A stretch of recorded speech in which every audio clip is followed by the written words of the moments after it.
would you say what motivates you more? Is it the process or the finished product?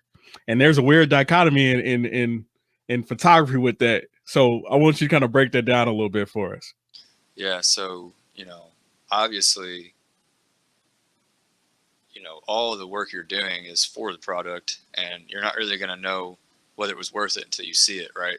So there's that aspect of it. Like, everybody, like, especially me, like, I love seeing that final product. Like, oh man, there it is. That's what I want. That's what I was looking for. I found it. I pulled it out of the image or whatever. But there's a really good satisfaction to, learning how to do something, gaining the knowledge it takes to do it, putting it into practice, and then because of all that work you did, seeing a good product. You know what I mean? So I don't know, man. That's a hard one for photography to say, but I remember. Here's a good example. I remember, back when we wrestled, me and you were on the wrestling team together. Like when I did it back in like middle school.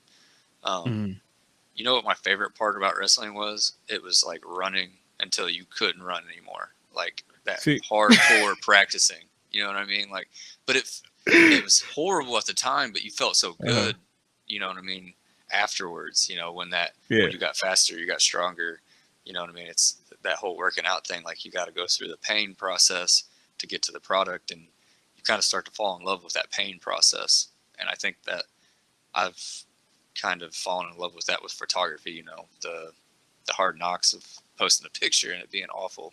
You know what I mean? And nobody liking it and just passing by. That's the worst feeling ever. You post a picture and it's like, it's been up for 3 days and 2 people liked it, Bro, like, I was looking at my YouTube channel, like, I ain't got no views, no likes on this one. No like, views. Do I take it down? It's rough out there, man. But you look back, and the greatest thing is you look back on the process. He's like, man, I really thought I was doing it back then. Yeah. Like, I really thought, like, you get on there, like, let me just start doing this thing. And that's hard. Like, it's different, man. Like, I'm glad that you mentioned wrestling, because even though I wasn't very good at it, even though like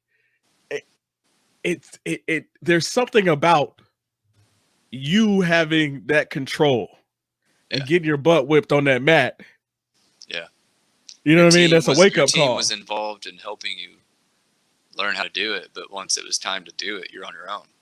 Man, that's scary, but it's fun too. Well, and as like a young man, I think it was pivotal, because like, you got to tell yourself internally that you lost that match. Yeah. Like, you got whooped. Like, nobody else. It wasn't the coaches. Like, you didn't know anything else. Other players. Man, and for a young me, man, I never took responsibility for nothing when I was, in middle school. I'm like, man, if that would have happened, then I would, like. You look at yourself, like, exactly. Dog, like, what? The guy, like, what's going on? Was just better. You know what I mean? The other guy was just better, or you didn't get enough sleep.